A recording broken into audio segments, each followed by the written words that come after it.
14th shloka we discussed. Prashantatma vigatabhihi. So as I told you, this is a preparing the mind for meditation. So mind should have certain qualities. Is it this? Where has gone my paper? It is here. Yes. Mental condition. Prashantatma vigatabhihi brahmachari vrate sthitaha macchittaha matparaha. There is a slight difference. Macchittaha.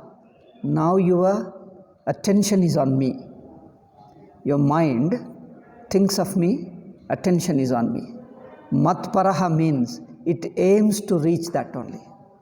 His goal, ultimate goal is Paramatma. The mind aims, it keeps that alone as a final goal, and at the moment he is paying attention to Paramatma, the Atma, and ultimately he wants to remain there alone. Two things, Matchittaha, Matparaha. Okay, we'll proceed with the next shloka. Atha idanim yoga phalamuchyate. Now the yoga phalam. Yoga phalam is the result of yoga, the fruit of yoga. Yoga means the dhyanam, nididhyasana. When they do, what is the result? He is going to get it. Yunjan nevam sadatmanam yogi niyatamanasaha shantim nirvana paramam matsamstham adhigacchati. Evam yunjan, by meditating. Yunjan means applying, joining. Yoga is joining or applying your mind towards in the Atma. Means detaching from the other worldly objects, detaching from everything other than Brahman. Then when you detach, mind itself doesn't remain. Then mind becomes one with you, it merges into you. So yunjannevam sadatmanam. Hige all the time while meditating like this, vidhanena sada atmanam yogi niyata manasaha. These points he keeps on repeating. Niyata manasaha. Niyata manasa was already stated earlier. Manas sanyama in previous shloka. See, in previous shloka, manas sanyamya, having controlled the mind. Here he says same niyata manasa again, repeating. Niyatam sanyatam manasam mano yasya soyam niyata manasaha. There manaso vrittirupasamhritya ittetan manas sanyamya manasaha vrittirupasamhatya ittetat.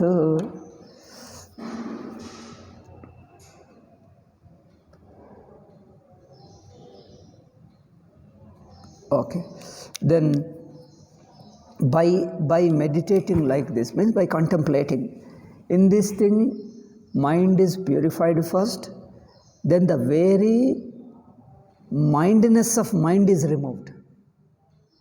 Mindness of mind is removed by withdrawing into the Atma, by merging into Atma. How can you merge? No separate thing can be merged into it. Like, can a stone be merged into water? Because stone is stone. Stone is separate, water is separate. If you put stone in the water, it immerses but doesn't merge into it because you can take out again. What can go inside but can come back because it maintains its individuality. Stone doesn't melt into it. Does stone melt into water? It can't, because stone is stone, water is water. So if the body, mind and sense organs are separate entities, you can't merge them into Atma. You can't merge the mind into Atma if mind were totally separate. Here he says mind should be merged into Atma. Then merging is possible if mind is not really mind.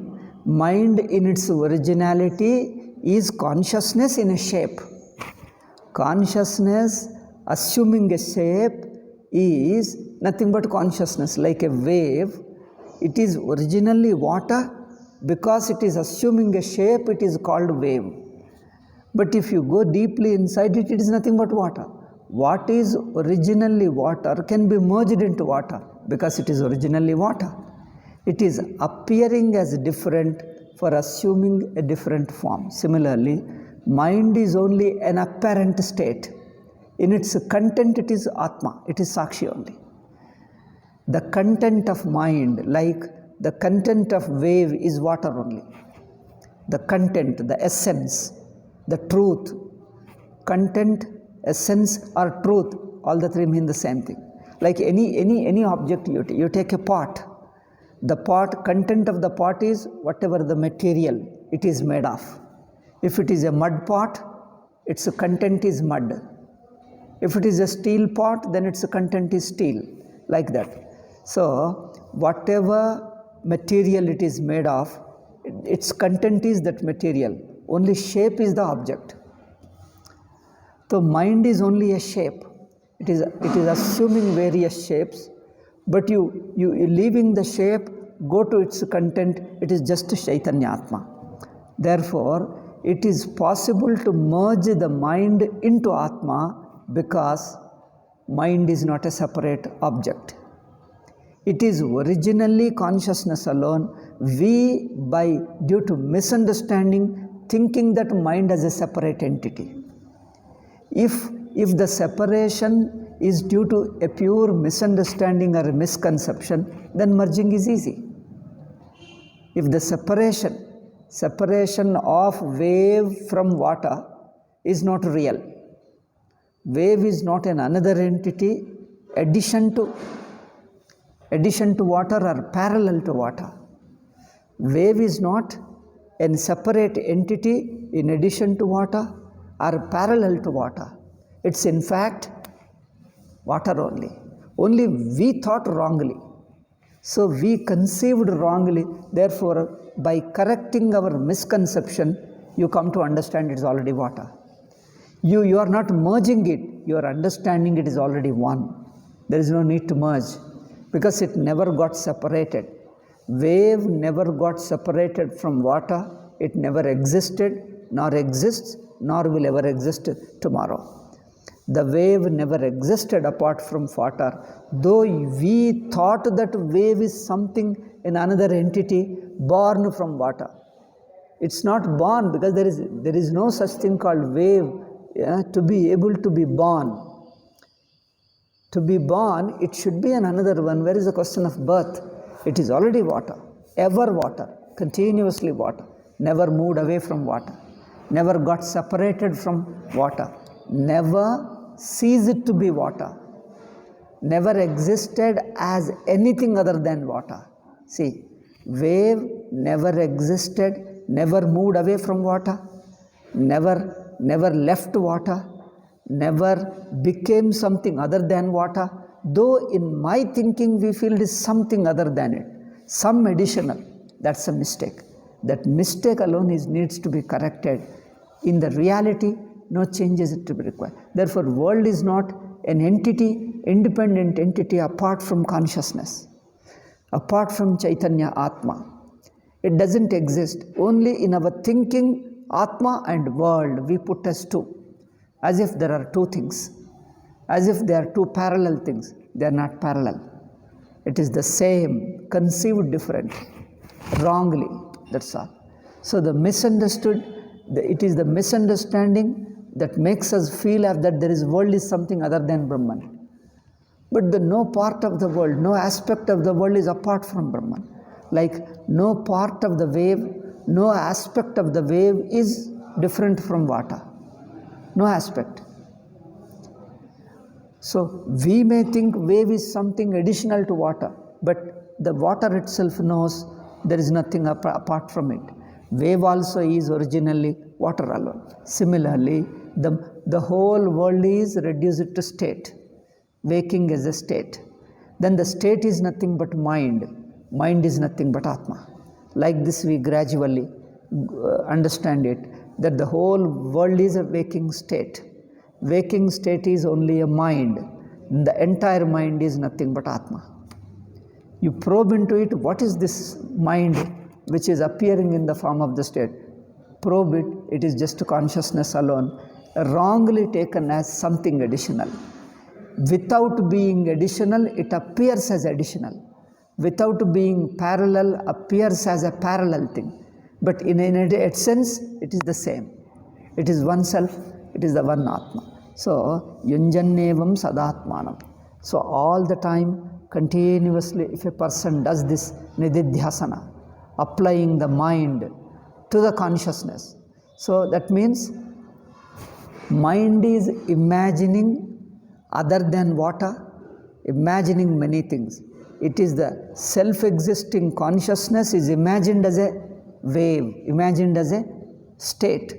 Waking, dream, deep sleep, these three states are only like waves imagined in water, like waves imagined in the consciousness. So they are the another appearances of consciousness, another form of consciousness. But this person doesn't understand it. He feels something additional to consciousness. They are not additional. Waking, dream and etc. They are only appearances of same consciousness. So you have to go to the root of all the three states. What is the bottom? What is the essence of three states? The essence of waking state is consciousness. Essence of dream is consciousness. Essence of deep sleep is consciousness. Therefore, from the level of consciousness, there are no three states. All the three states merge back into Atma only. So, Sadatmanam, a person continuously whole day does meditation. Nididhyasana, he does contemplation. Niyata manasa, while contemplating, while doing Nididhyasana Vedanta Vichara, make sure, see to it that your mind doesn't pose any disturbance. So, person need to practice mind control, sense control before undertaking Vedanta Vichara. Even while doing Vedanta Vichara, even while doing Nididhyasana, also mind has to, because mind has got that old habit of slipping down and try to imagine and relating everything all world. Therefore, you have to be very alert and careful. Don't allow the mind to slip down to the worldly level, start relation and all those things. So keep the mind in the Atma only. So continuously. Therefore he says, Niyata manasaha. Even while doing Nididhyasana, you have to one part of your mind, pay attention to the mind so that it will not slip down. It will remain in the meditative state. Let it not move away from, slip down from meditative state. Therefore, niyata manasaha. This is only warning for people, so that they can control the mind also. Otherwise, people think that only just nididhyasana means let anything happen to the mind, I am doing meditation. That doesn't work. So, shantim nirvana, such a person, as a result of his meditation, what is the end point? You meditate, you contemplate. That means all nama rupa is within consciousness. They are waves, they are like the waves of water. They are appearances of consciousness. In fact, if you go still deeper, not even appearance, it is only just to consciousness Allah. So to understand these things, he says, Shantim Nirvana Paramam. What is the end point? What is the result of meditation? You may ask, why does he have to tell the result? You keep meditating, you will understand yourself. It's not that easy. It becomes difficult. People have to be given some idea of what is going to happen. If he doesn't have any idea, it is something tell that you see, I am going to do just like telling. I am going to give you something good, please come with me. Where? You just come with me. Let us board that bus. And he says, okay, I'm ready. Come on, follow me. You followed. It took him to bus stand or railway station. Then you say he boarded along with him. He says, you asked me to come. Yes, you come. I'll tell you. Keep on traveling, 1 hour, 2 hours, 3 hours, 5 hours passed. And then one day passed. Then he has reached somewhere else. He asked, where are you taking me? He just to follow me. What will he understand? He will be frustrated and he will come back. He will not follow him. Similarly, what journey you are taking? Your journey can be properly taken if you understand the goal, the direction, the goal of it. Similarly, the goal is permanent peace, and absolute freedom from everything. Keep that as a goal for your meditation. Otherwise, like the modern yoga, in the name of yoga, they are doing a very big business, multi-millionaire business. Yoga was meant for purifying the mind and transcending the mind in a yogic way for Nirvikalpa Samadhi. That is the goal. Now the yoga consists of eight angas, Ashtanga yoga, 8 limbs. All of them they have removed, only asanas they retained. Asana second is pranayama, only 2. Yama, niyama, asana, pranayama, pratyahara. Dharana, dhyana, samadhi, 8. Out of them, asana, pranayama, only 2 are popular. Some people don't do even pranayama also, just asanas. Some people little pranayama, that's all, only 2, asana, pranayama. Then beyond this, yama, niyama is not there. Yama, niyama is values of life, self-control, values, that they don't teach, only meditate. Without control, without purity of the mind, what meditation you do? So they say they do it. Then asana and pranayama. Meditation means for them it is only simple relaxation. Just you relax for a while. Oh, we have done a great meditation. Meditation, for them it is relaxation. But relaxation is not meditation. Meditation is a much deeper one. So they have reduced yoga to only asanas and little pranayama, then relaxation. That's all. But real yoga is much more than this. So Vedantic yoga, that is Vedantic meditation, the goal you have to keep in view. If you forget the goal, then it will become like modern yoga. They think yoga means only asana. Okay, you do asanas also, I understand. What is the goal of asana? Goal of asana is also maintaining good health. It is only just for health only. Having good energetic body, so that you will have if you do asana, all day you will be energetic so that you can work hard. That's all. But asanas are not meant for that. Asanas are meant to relax your body and observe your body. Purpose of asanas is, as you are stretching, you are observing, so that you understand that you are consciousness in the body. You are conscious. Every step of the movement, be conscious of. Be conscious of every movement. Then you understand you are the consciousness. In you all these movements are taking place. So your consciousness expands to all the body. Otherwise, people's consciousness is in one part of it. Many things we ignore. We become unconscious of many things. Unconscious of many things. So this asanas help us to become conscious of your own body, all parts of the body. So this will take you further to the Vedantic meditation and all that.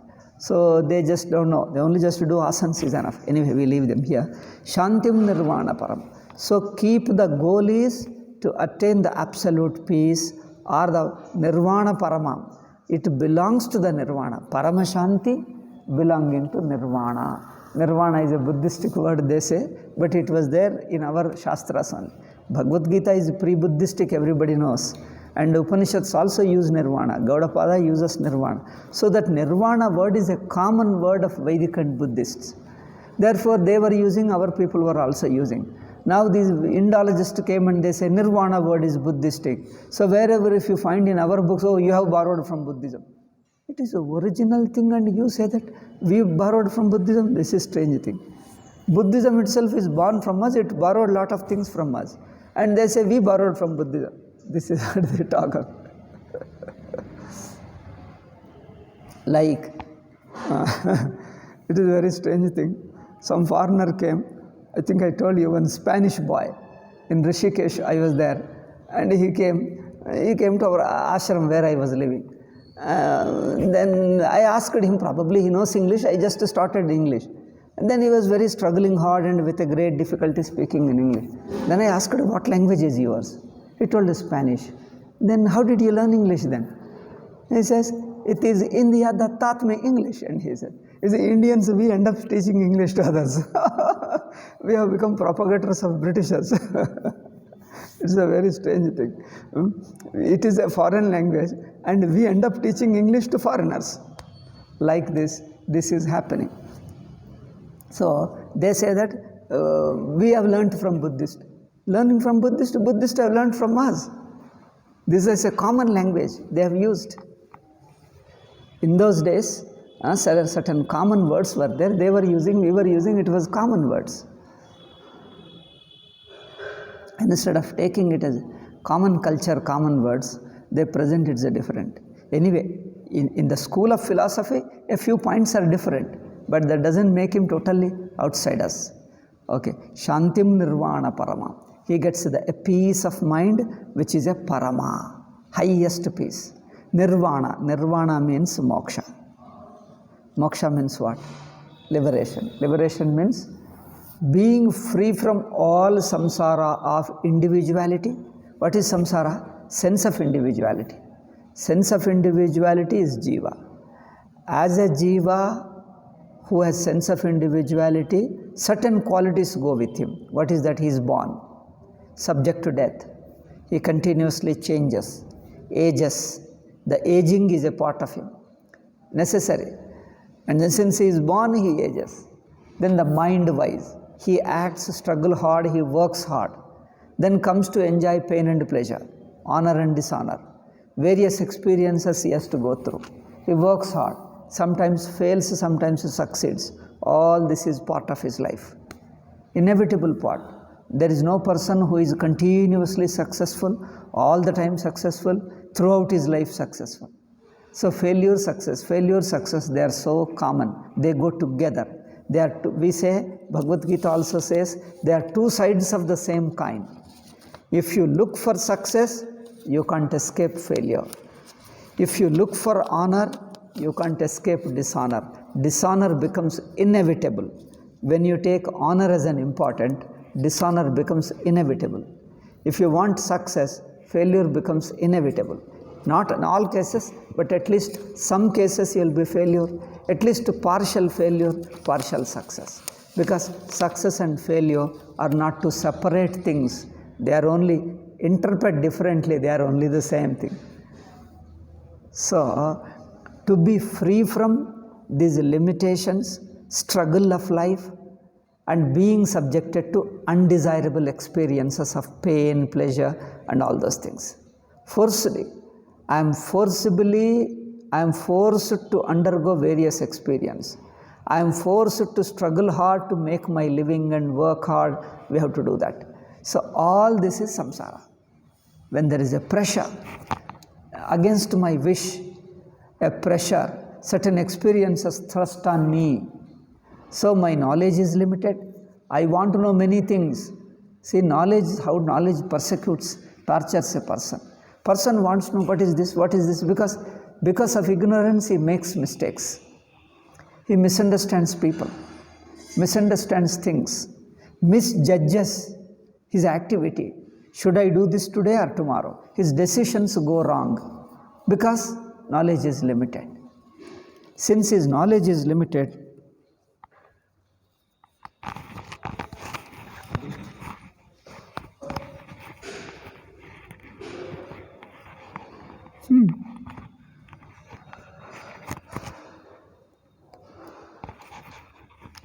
his decisions go wrong. His interactions also go wrong. Why? Because nobody can command all knowledge. Partial knowledge alone we have. Partial knowledge, and some things go wrong also. Some of them are wrong also. Because of these things, nobody can have absolute knowledge. So the limited knowledge, incomplete knowledge, certain partly wrong knowledge is always a handicap. He can never be sure whether what decision he is going to take, what plan he is going to make is going to be a success or not. Always he has to work with a partial knowledge alone. The other partial ignorance, partial wrong knowledge always haunts him. It irritates him. He doesn't know. He becomes helpless. He becomes worried. He feels that he is inadequate, not adequate to live the life. Because at every place he has to manage with a limited knowledge, because we don't know, let me try and see, we don't know. Everywhere you are limited, you have to guess partly you guess and try to do, partly after it goes wrong, now I didn't know this, so it happens, what can you do? Failure, he should be ready to accept the failure. Therefore, the limitation of knowledge, limitation of his knowership is a big handicap, that is samsara. Limitation of his kartrutvam, the doership, agency of action. He is an agent of action, that is also limited. He can't command all knowledge, all experience with him. So any work he can't do perfectly. He thinks that he is perfect, but if you watch, it looks far from perfect. A lot of deficiencies in work because he lacks efficiency. Nobody can be perfectly efficient in all activities and everywhere and throughout his life. Therefore, karma is a burden, knowledge is a burden, experience is a pressure. So, as a jiva, he is suffering from these three, and this is samsara. He feels he is limited by time, because after some time he will die, limited by his experience and space, everywhere limitations. All these limitations make him feel suffocated. I want freedom. But freedom means what? You have to be free from all these things. Freedom from all these negative qualities.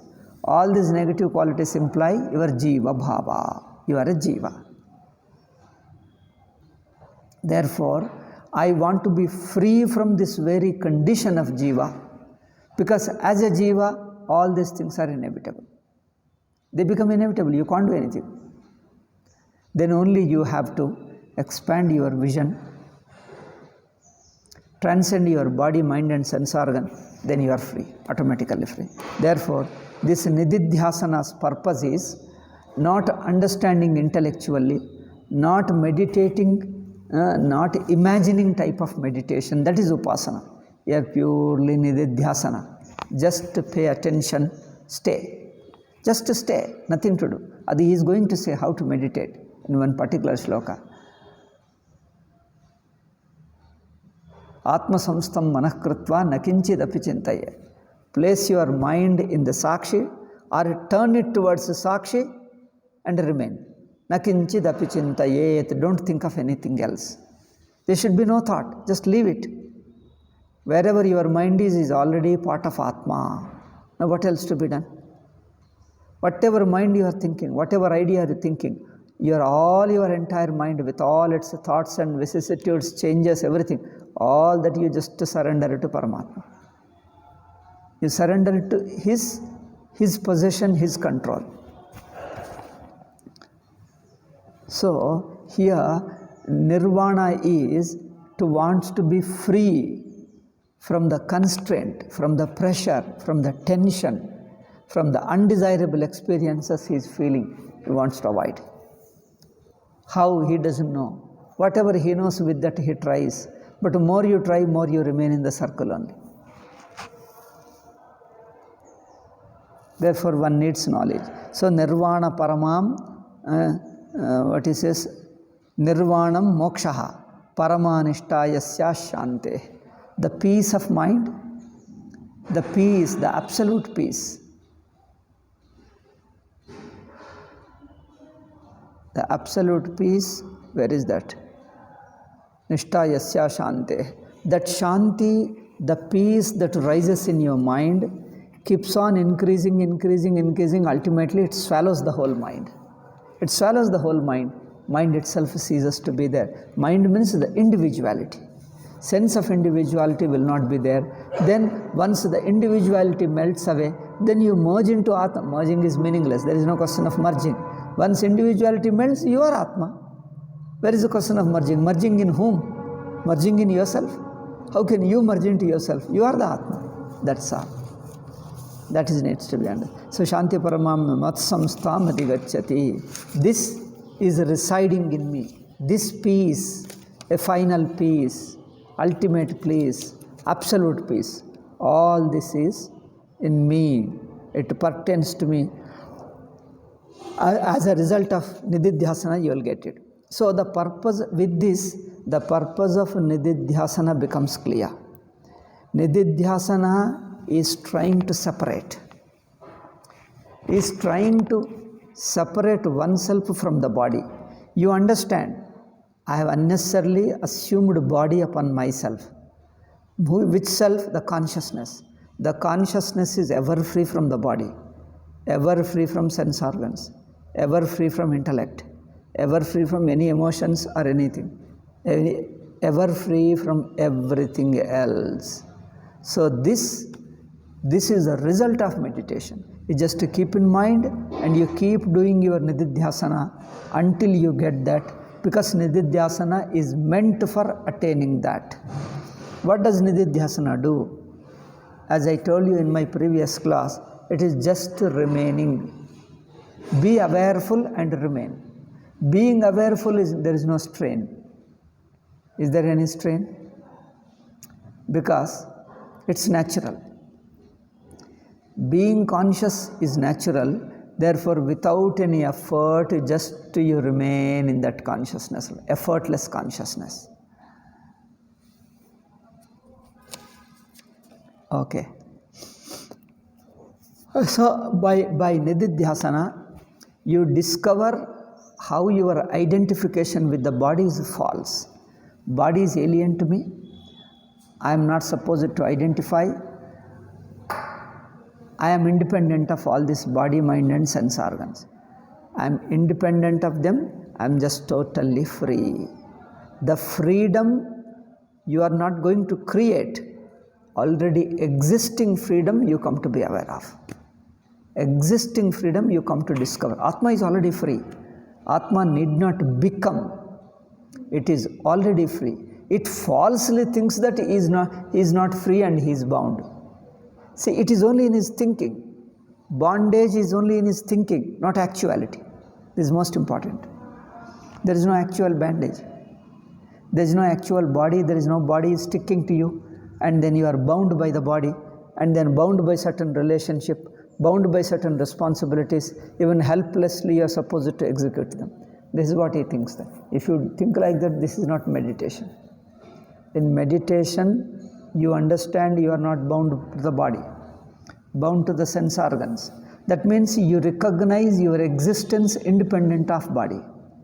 You recognize your existence independent of mind, independent of sense organs. Okay. So, how it is independent, I come to watch and discover. There is no really removing nothing. There is no removing. They are already separate. In my thinking, they got mixed up. I think that they are mixed up. Person says, come on, discuss, I'll help you. And this person says, how can you help me? It's not in my mind, it is there. Oh, that's where he has to be taught. You think it is there, it is only your thinking. It is your thinking that you are other than the body, or you are other than the Atma, and something more. This thinking being wrong, he has to be helped to discover what he is already naturally, self-existing. Okay, in the next shloka, so nirvana paramam adhigacchati, he attains nirvana. In the next step from 16th shloka, what is it? 16, 14. Oh, I didn't write anything. 16, 17.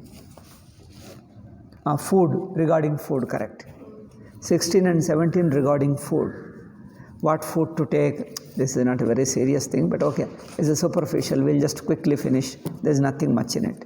And he says, you see, idanim yoginaha aharadi niyamaha.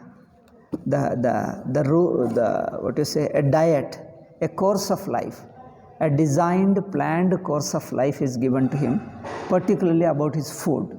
So in the 16th shloka, natyashnatastu yogosti nachaikanta manashnataha. Atyashnatastu yogosti. A person who overeats cannot do nididhyasana. Nor a person can be totally go without food and be hungry. If you are too hungry, you can't do nididhyasana. If you overeat also, you can't do nididhyasana. So neither of the extremes. Neither overeating nor become too poor. So neither overeating nor totally avoiding the food. It should be just limited, what suits you, what is healthy for you, just limited energy. That is good enough. So eating itself should not become an important thing. Eating is neither what you say, just filling up the stomach, nor indulging in taste. If these things attract a person, then nididhyasana he can't do. Those things he has to clear, totally clear. Then mind becomes really free, and such mind can do meditation, can do nididhyasana. So natyashnatastu yogosti. This yoga doesn't exist for him who overeats. Means there is no yoga in his life who overeats. Nor who completely doesn't eat and fasts. Next you see nachati swapna shila. Regarding sleeping also. He should be neither oversleeping nor he should be, keep awake. Too much in the life. These people tend to do because of impulsiveness, temptation, worldly needs, many other reasons they give, excuses they give to either overeat or totally fast or oversleep or no sleep at all. And these days, once this IT has come, sleep has come down. People are sleeping just 4 hours, 5 hours per day. And then most of the time computer, cell phone, so much busy. Sleep is becoming less, and that has become a big problem. They complain, they say that a lot of time is going into this thing. People have no time for sleeping and eating and other things. So that's what he says. Nachati swapna shilasya jagrato naivacharyan. Neither who keeps awake too much nor he oversleeps. That means sleep also should be limited as much as to make your mind and body relieved and relaxed. Then waking also. There should be enough waking only. In the name of waking, then totally keep awake all throughout day and night, that also doesn't work. So reasonably, according to your need of your guru and all, you have to decide how much to have these things, sleep and food, then you do it. But ultimate goal is take lightly, not overeating. That's important.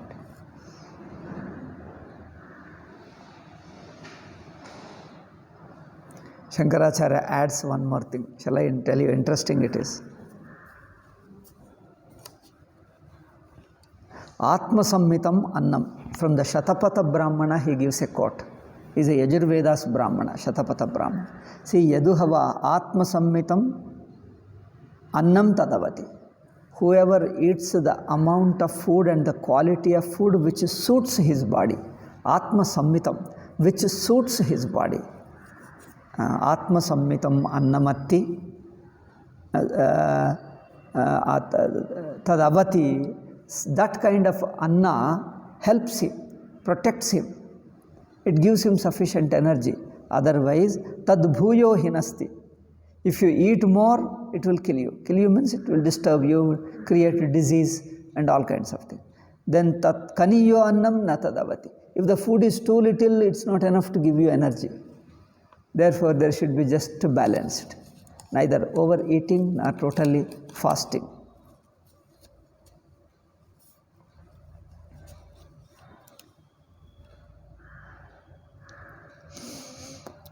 Next sentence, Tasmad yogi natma sammitad annat adhikam nyunam va ashniyat.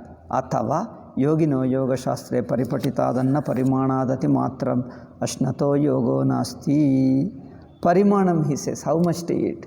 It is based upon Ayurveda and even Dharma Shastra also. He gives another shloka. 2 shlokas Shankaracharya quotes. Is another shloka. Ardham samvyajananyasya tritiya mudakasya tu. With food means rice and vegetables. With that, only fill your half of your stomach, not more than that. Only half of your stomach. That means never eat to your full of your stomach, to the brim of the stomach. Only half of the stomach you eat. This shloka says that Ardham samvyajanannasya tritiya mudakasya tu, and 1/3. half of the stomach is filled with food, then remaining half what should we do? From the remaining half, another half, that means 1/4, totally 1/4. Tritiya mudakasya tu, 1/3 of it should be filled with water. Then vayos sancharanartam tu chaturtham avasheshayet, and the fourth part we have to leave out empty like that in the stomach for the vayu to move freely. It should not be until the brim. Only half food, 1/4 is again water, then remaining 1/4 leave it. Then what happens? Body becomes light and comfortable. Body doesn't catch your attention, doesn't force you to pay attention to. Then you can pay attention to your Atma. You can do Nididhyasana. This is Ahara Vihara Niyama. Okay. Yuktahara Viharasya has come? No, next shloka we have to say. Yeah. Then in the previous shloka it is only negatively he stated. What should be avoided? In this shloka, what should be adopted? Next shloka, 17th. Yuktahara Viharasya. That means he should have a moderate. Moderate you call them? Temperate. Temperate means reasonably limit only. So Yuktahara Vihara. Yukta is limited. Limited in the sense suitable, moderate food. Yukta Ahara Viharasya. So reasonable limits alone there should be food and Vihara also. Vihara means movement of the body in the world. People take walk and do some exercise or some pranayama and something, that's the second thing. Yukta Vihara, that is Vihara. Yukta Hara Viharasya, Yukta Cheshtasya Karmasu. Then regarding karma, don't indulge in karma, means don't take up a big project which put a burden on you. So the karma should not be a burden. Don't take any big responsibilities which put a pressure on you. Therefore, Yukta Cheshtasya Karmas, just reasonable limited acts alone you act. You undertake only limited, just necessary act alone, not overdoing. Not taking very big burdens like politics or big organizations you have to run, or run a factory or something, then 24 hours you are busy, there is no time at all. And this kind of busy life and burdensome life, tension, full of tension, is not suited to Vedanta, not suited to Vedanta Vichara. Therefore, follow Yukta Ahara Vihara. Your Vihara, movement going out, should be Yukta, moderate, necessary. Then food also necessary. Yukta Cheshtasya Karmasu, and doing your karmas also. Do them as a comfortably happy, as a Leela. Leela means a playfully do them. Means do the work seriously, but take it playfully. Don't take it to your heart and feel it as a burden. Because these subtle things, people, they meditate one side, other side they keep attention. They think that, oh, if I do meditation, this will go away. Sometimes they will remain permanent. They won't go. Permanent in the sense, a long time. Therefore, Yukta Cheshtasya Karmasu, your behavior, your activity should be in a reasonable limit, acceptable to all, and a reasonable limit. Yukta Cheshtasya Karmasu. Bhashakara, what does he say? Yukta Niyata Cheshta Yasya Karmasu Tasya. Yukta Cheshta means a reasonable behavior. That's all. He didn't say much. He didn't say much.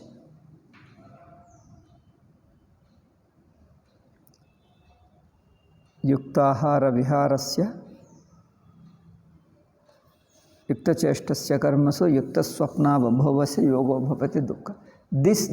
This yoga of relieving from sorrow is possible only with a person who neither overindulges in sleep nor overrests and works, neither compared to earlier days. These days people are very busy. Mainly these companies and factories, morning 7 you go until 6 or 7 in the night. So they extract a lot of work from you, they put a lot of burden on you and then keep tension. And because of that, this remains subconsciously in your mind, creates a disturbance.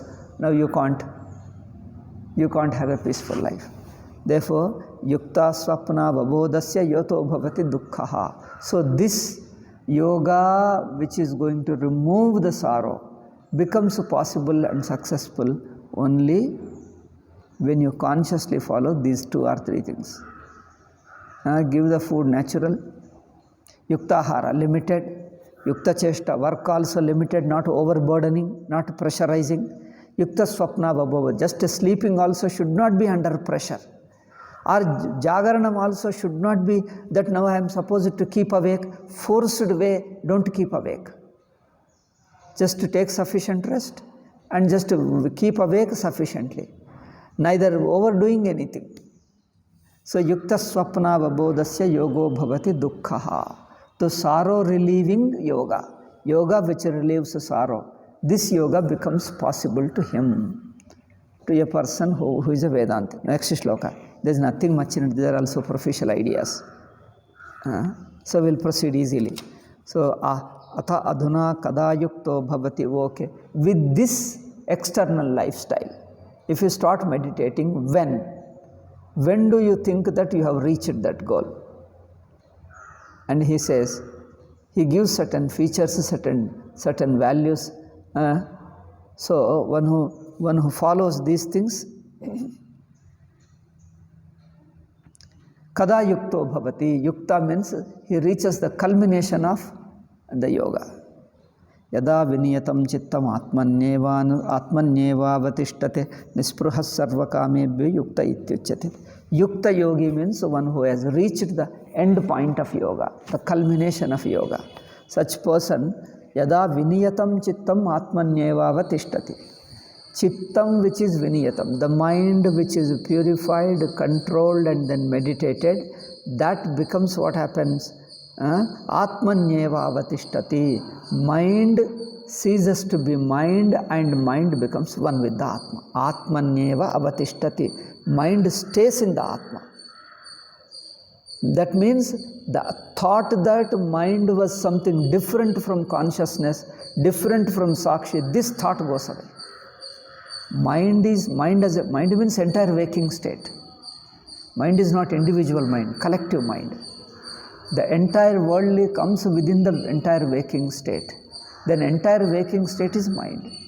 We mean not any given person's mind. It is the mind which includes entire universe.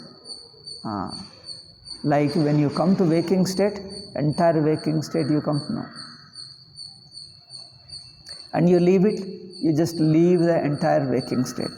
Similarly here, yada viniyatam chittam, the mind which is controlled properly and cooperating in meditation, that atmanyeva avatishthati, this is the most important point. The result of nididhyasana is mind keeps on meditating and the time comes that you and your meditation is already part of Atma. You are never away from Atma. That is a discovery.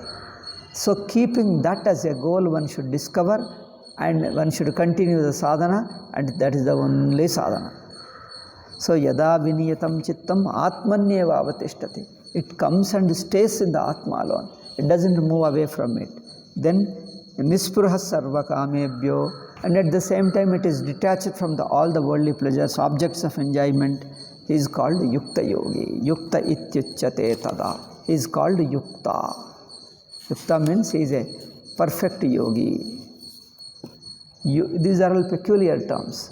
Yogi is a general meaning, one who is practicing nididhyasana.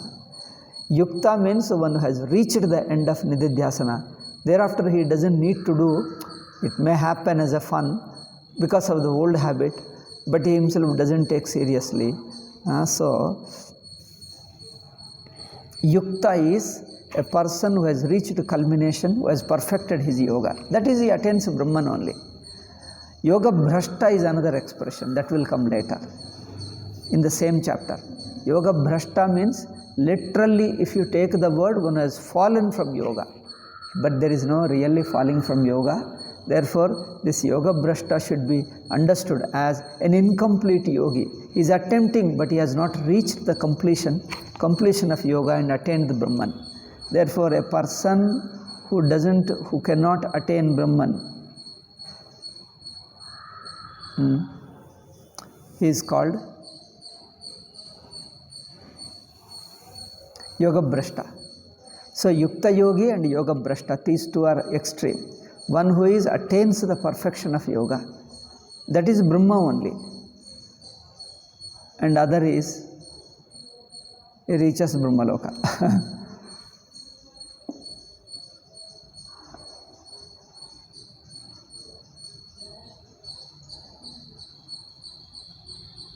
Where is that? Which shloka? Yada viniyatam chittam atmanyeva avatishtate. Mind remain nispruha sarvakam. So yoga bhrashta and yogi, these two people are there. The next, yatha deepo nivatasto nengate sopamasmata. 19 shloka, because ideas are keep on jumbling, up and down, up and down, up and down. 19th shloka, what does it discuss? 19th.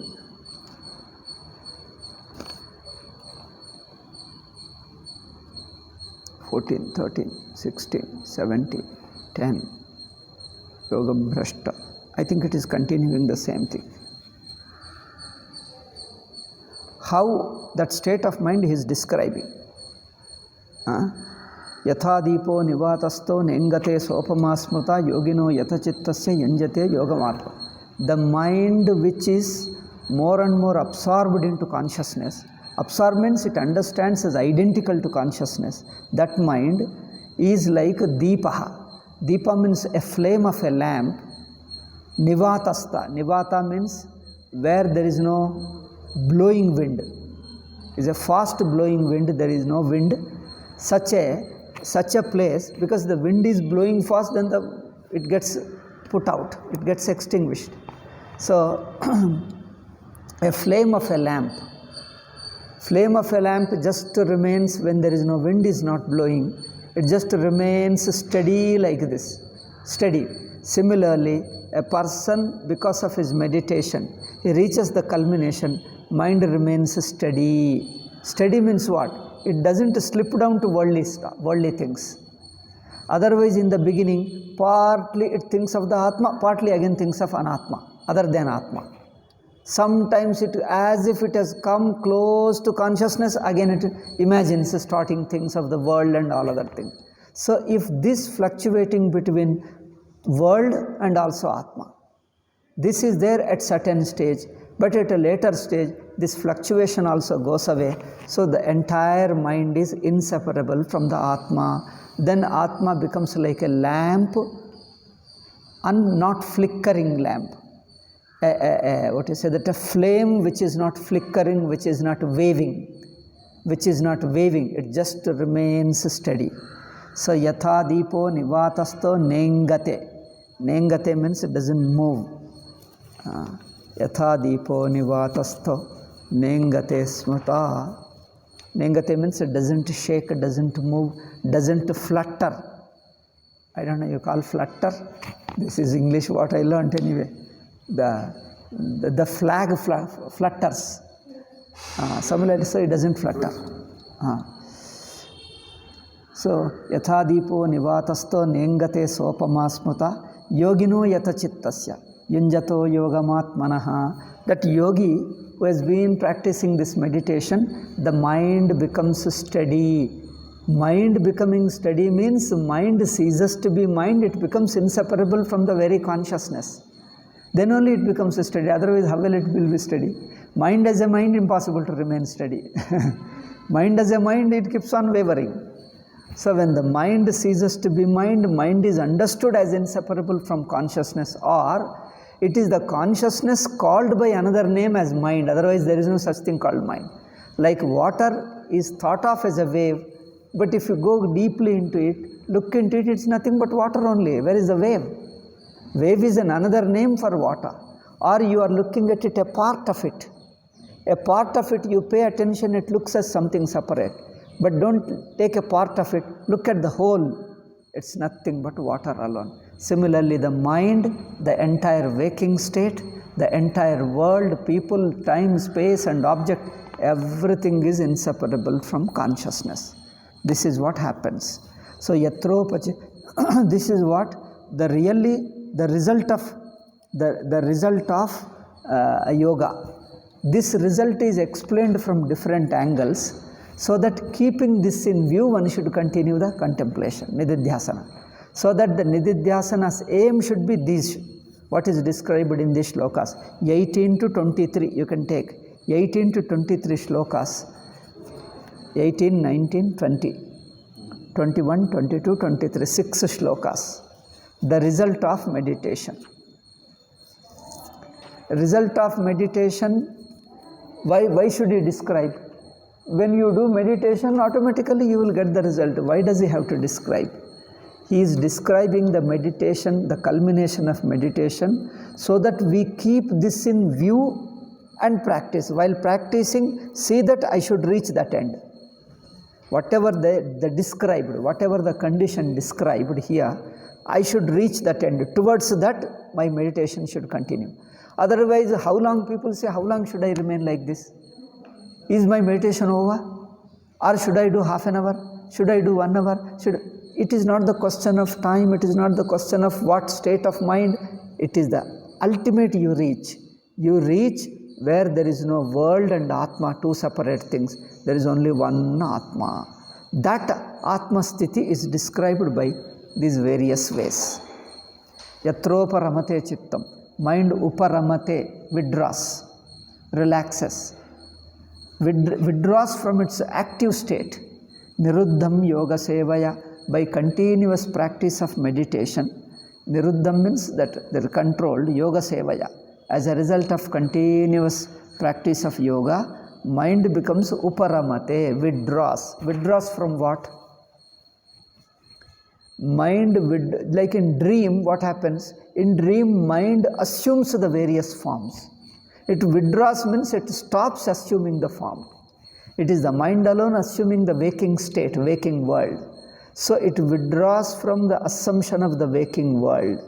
So for him, he doesn't feel that I am the part of the world, I am an individual, I am living in the world. All these thoughts of individuality, world, its relationship, all this is an assumption. All this imagination withdraws. Withdraws means it becomes inseparable from consciousness. They don't exist apart from him. It's like in a drama, a person assumes a character. For the onlookers who is looking at the drama, who come to watch the drama, they see him only his character.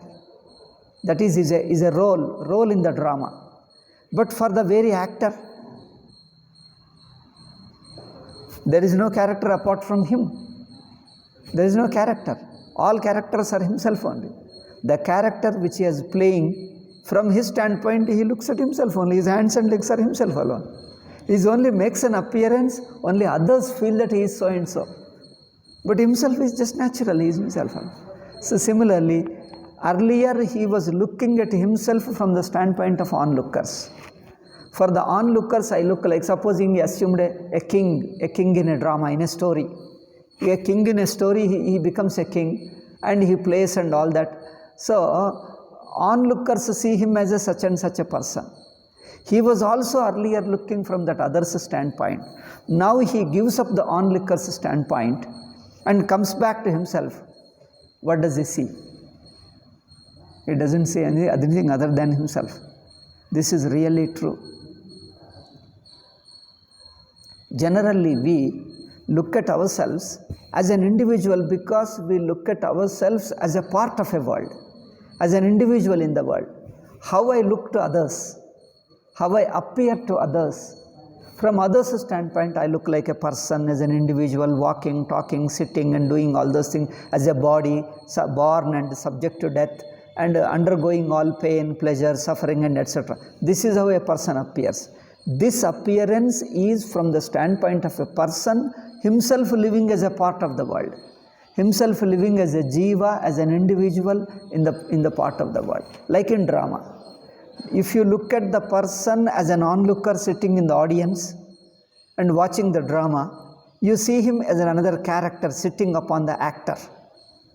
But for the actor, what onlooker sees doesn't exist apart from him.